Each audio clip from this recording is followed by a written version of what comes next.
Hello everyone, welcome to the When It Works podcast. You're with your host Julian Lee here. Today I'm joined by the fantastic Simone Wright. Welcome to the show, Simone. Hi, Julian. Thanks for having me. Awesome. All right, so we're going to play Who Wants to Be a Millionaire? And Simone, you've got 3 lifelines. So if you're not sure, use your lifelines. You have a 50-50 split, poll the audience, or 30 seconds to Google the answer. Are you ready? Yes, As ready as you'll ever be. as ready as I'll ever be. All right, first question for Simone. A replica of John Sutter's sawmill in Coloma, California marks what important event in U.S. history? The Civil War, the Gold Rush, the Great Depression, great spelling, or Pearl Harbor? The Coloma sawmill in California.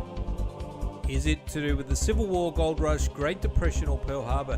Do you have any idea, Simone? I'm gonna go with the Gold Rush. You want to use a lifeline, or are you pretty confident? B. Okay. I think I'm confident. All right, let's lock it in. Think.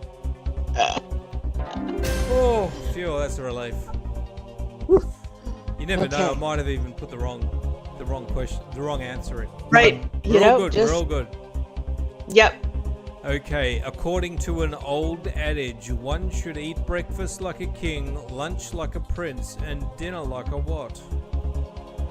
Dieter, pauper, doctor, or drunkard? Well, a lot of people I know would be D, but I'm gonna go with B, pauper. But I'm gonna say it like you say it, pauper. Pauper. All right, let's lock it in, pauper. Well done, Simone, and well done on your Australian accent.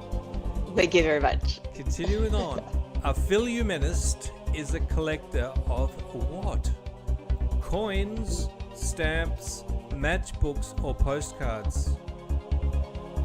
That's a tough one. I have no idea. A philumenist is a collector of what? Coins, stamps, matchbooks, or postcards? It's one of those things where you need to know the Latin word behind it. Yeah. Boy, oh boy. I'm going to go without a with, lifeline. I know I have some options. You've got some options. You've got some lifelines. Which one would you guess if you had to guess? If I had to guess, I would say B, stamps is a philumenist, a stamp collector. Why are you guessing that? Because I'm trying to use my intuition, which is why, I'm here with you. So I'm going to try I don't know, just because it feels better than coins. Should we lock it in or use a lifeline? Let's lock it in. Lock it in. Yes. Channeling the intuition. Unfortunately, matchbooks. Oh, matchbooks? Yes, the correct answer. Who would know that people collect matchbooks? I suppose people collect anything. There are people I've seen like bowls and bowls of matchbooks at some people's places. I'm like, okay, clearly you've been to a lot of places. I don't know. That's pretty good. And also, do you remember when you used to go to restaurants and they have matchbooks in a bowl? Do they still? Yes. I don't think they do that anymore, do they? I don't think so. I think that was in the day when people smoked. That's and right. It was, everybody was smoking. You could smoke at McDonald's as well. Oh my gosh. I don't know that I ever saw a McDonald's matchbook though. No. That would have been a thing. A matchbook, yes. All right, wonderful. And so, Simone, what we're going to do is talk to you about all the wonderful things you're doing. And what is this about using our intuition in business? Do you want to tell us a bit about that? Sure. Well, based on what I just did, that was an educated guess. That wasn't really using my intuition.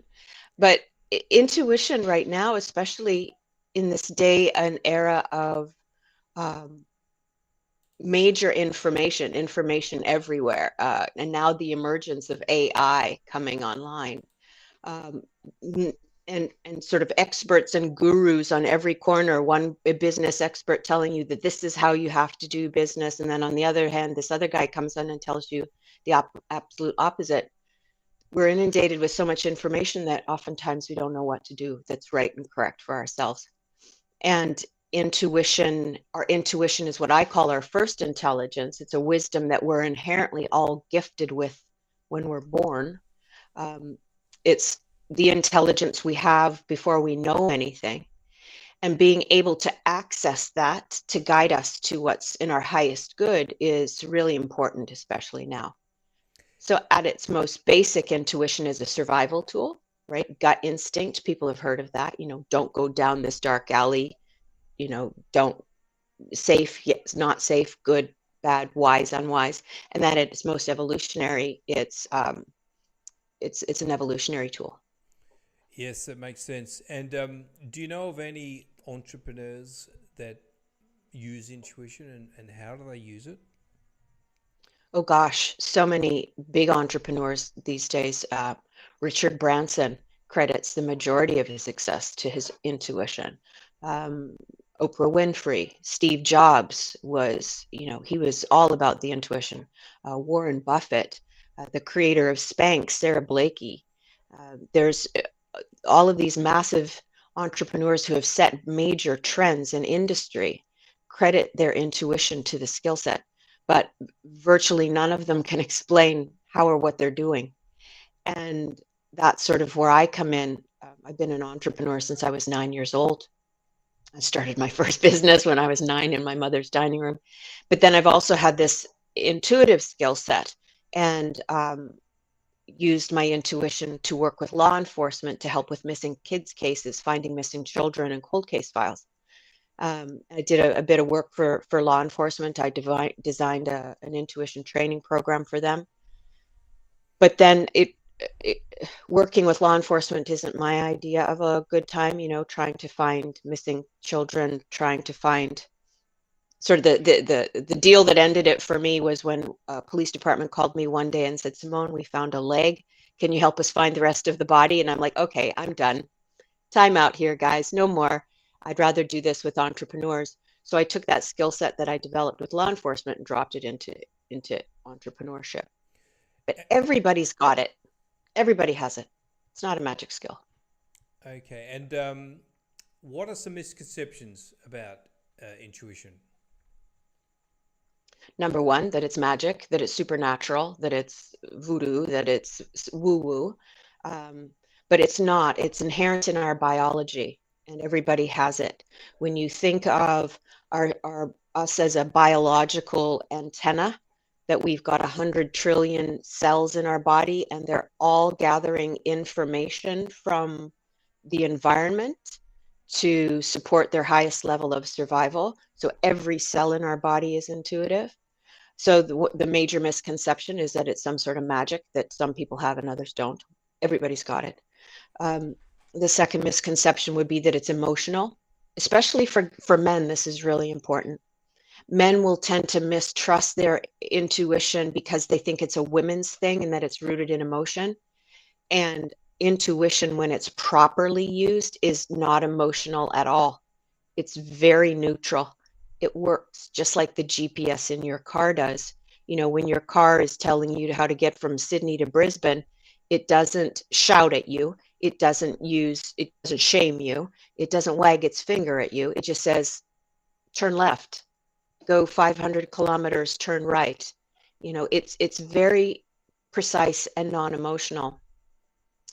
And then the third misconception would be that it can only be used in certain areas, and it can be used in any area of life. Again, at its most fundamental, it keeps us alive, keeps the vehicle, the skin suit, I like to call our body, it keeps it alive. And at its most evolved, it's like learning to speak a language.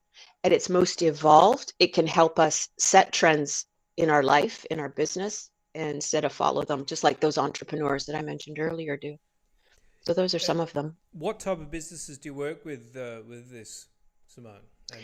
Oh gosh, all sorts of businesses. I work with a lot of people who are stepping out into coaching and training.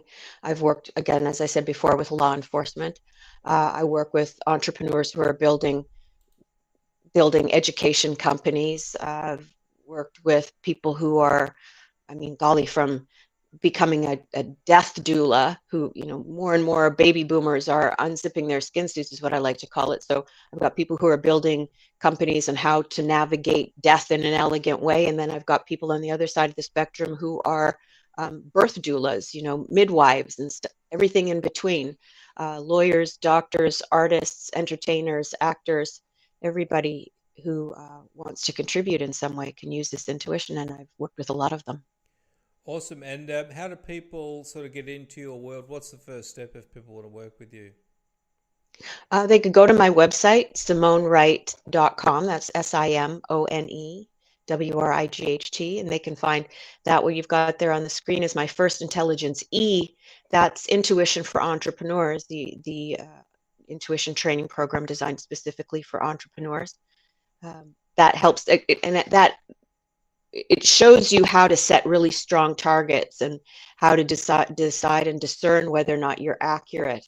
And then they can pick up a copy of my book, First Intelligence, Using the Science and Spirit of Intuition, on Amazon.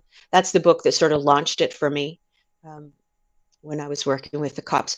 What was important for me to be able to do with the intuitive process was knock the fluff off of it, so that you could follow something step by step, so that you could understand the science of it. And this is how I like to work with people, so that they can understand what's going on within their head, their heart, their gut, so that they can be able to direct it at will, set really strong targets, learn how to listen, learn how to feel, learn how to discern. And it is really like a language. And once it starts to go, once you start to recognize it, you can see the light bulbs go on. I love watching the light bulbs go on in my clients' Yeah, head when I they go, like oh. think of it in terms of I guess being just in tune with what's going on around you and listening to people in a different way. I think sometimes we get caught up in our own worlds and we're not really paying attention to what's going on. And I mean, that's what it means to me, is to really sort of just be aware of people, what's really going on behind the scenes, and you can sort of just start to really read people a certain way, not read them in a way of like, psychic or anything, but just be more perceptive, and it can help you a lot. All right, now I've got your links in your description and in the show notes, and if you want to get in touch with Simone and have a chat to her, you can do so. I'm going to wrap things up because unfortunately the audio is dropping out. But thanks very much, Simone, and everyone. Thanks for having me. No worries. Short and sweet, this one. And I'll see